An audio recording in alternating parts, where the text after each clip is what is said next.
Shalom everyone, my name is Jacqueline Luz and I would like to welcome you all to a new video in our channel Youth Pilgrims.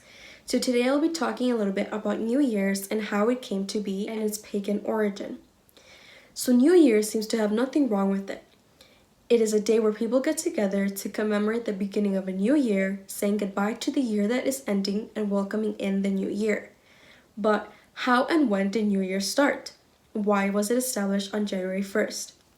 So in order to answer this question, we need to look back into history and observe the change in the Roman calendars over time in order to understand it.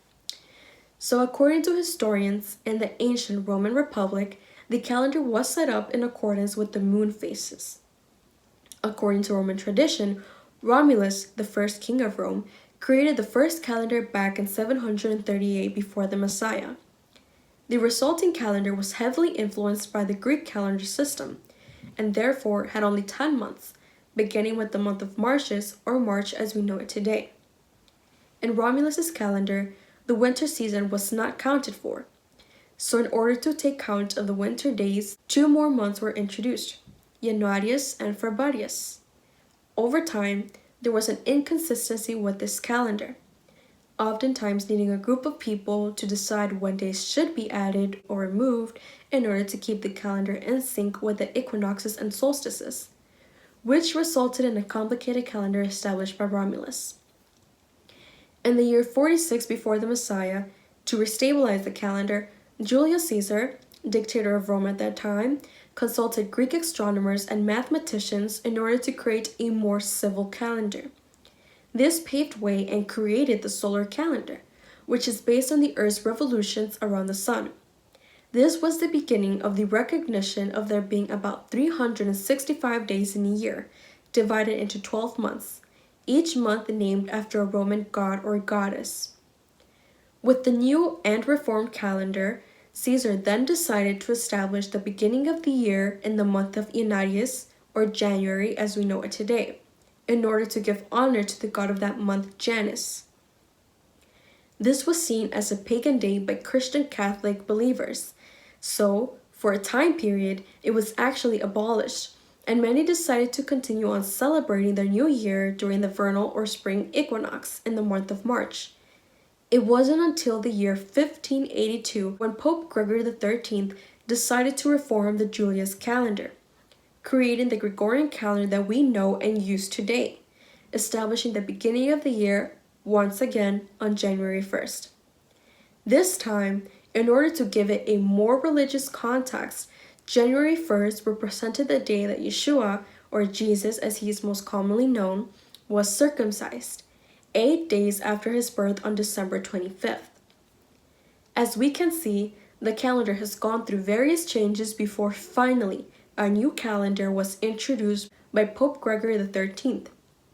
Now, why is it important for us to know all of these facts?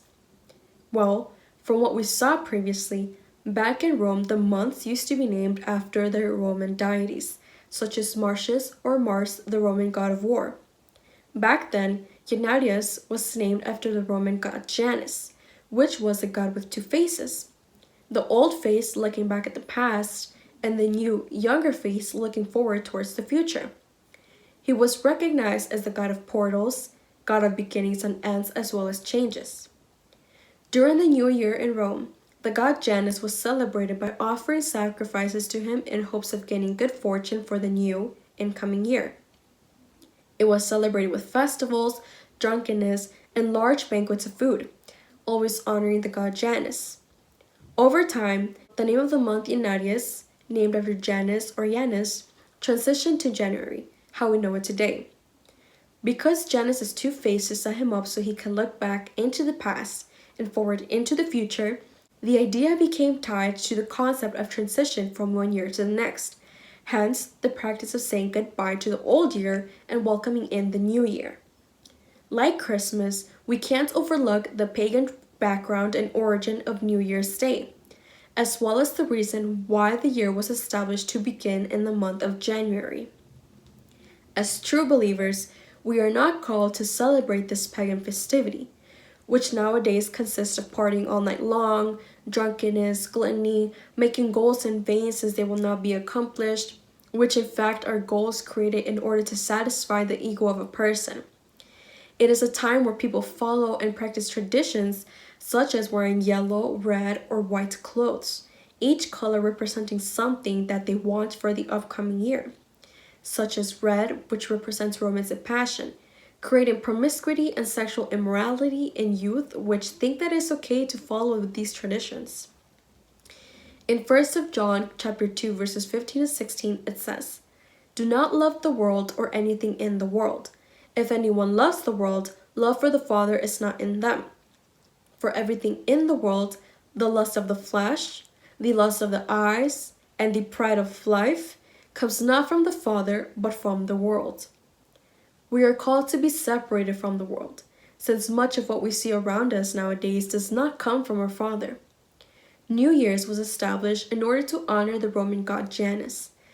And even though it is not looked at the same way as it was back then, people are still rendering cult to this god by saying Happy New Year's, which derived from Happy New Janus, a phrase said in order to wish a person good auspicious and fortune by the god of Janus. The biblical year, established by the Eternal Father, does not start in the middle of winter like the Gregorian and Julian calendar had established. When the Hebrews were being held in Egypt, the Eternal commanded Moses and Aaron that the beginning of the year will be in the month of Aviv, the month that they were liberated from slavery under the Egyptians. In Exodus 12:2 it says, "This month is to be for you the first month of your year." And in Exodus 13:4 it says, "Today, in the month of the Aviv, you are leaving." This first month marks the beginning of the festive cycle, beginning with the festivity of Pesach. We actually have a video that talks more about the festivity, so I recommend you to watch it. As mentioned in the previous video, we know that the beginning of the festive cycle can be marked with the barley harvest, since in Exodus 9:31 we saw that the Eternal Father had destroyed the barley previous to his ordinance in Exodus 12:2, that the beginning of the year would be in the month of Aviv. In Strong's lexicon, the word Abib in Hebrew 24 means fresh, young barley ears, barley, month of greening crop, green, that is a young ear of grain. As we can see, the biblical year starts when we begin to see the barley fruits as well as greenery, which we know as spring. Nowadays, the month of Abib falls between March or April, depending on the lunar phases. The beginning of the biblical year marks the beginning of the festive cycle, starting with Pesach in the month of Abib. We have nothing to do with celebrating the beginning of a new year in the middle of winter, much less celebrating a festivity that honors a pagan god. In 1 John chapter 5, verses 18 to 19, it says, "We know that anyone born of the Creator does not continue to sin. The one who was born of the Creator keeps them safe, and the evil one cannot harm them. We know that we are children of the Eternal, and that the whole world is under the control of the evil one." If we truly believe, and if we have the Eternal Father's presence in our lives, our Savior Yeshua, then we are not to be a part of the world, since, like mentioned in 1 John, the whole world is under the domain of the adversary, and we therefore have nothing to do with it. And in 2 Corinthians chapter 6, verse 14 to 15, it says, "Do not be yoked together with unbelievers. For what do righteousness and wickedness have in common? Or what fellowship can light have with darkness? What harmony is there between the Messiah and Belial? Or what does a believer have in common with an unbeliever? We are called to be consecrated to our Eternal Father, the all-powerful, creator of the heavens and earth. Our consecration means we are separated from the world, not assimilating to it, nor taking part in it. We are called to be the light and salt of the world, and therefore we cannot be one and we cannot assimilate with the darkness. So, thank you all for watching this video. Please give us a thumbs up, and if you have any questions or comments, then write them down in the comment section down below. Please share out this video so that other people can also learn the truth about the origins of the New Year's and why we shouldn't celebrate it as believers. Thank you everyone, blessings and shalom.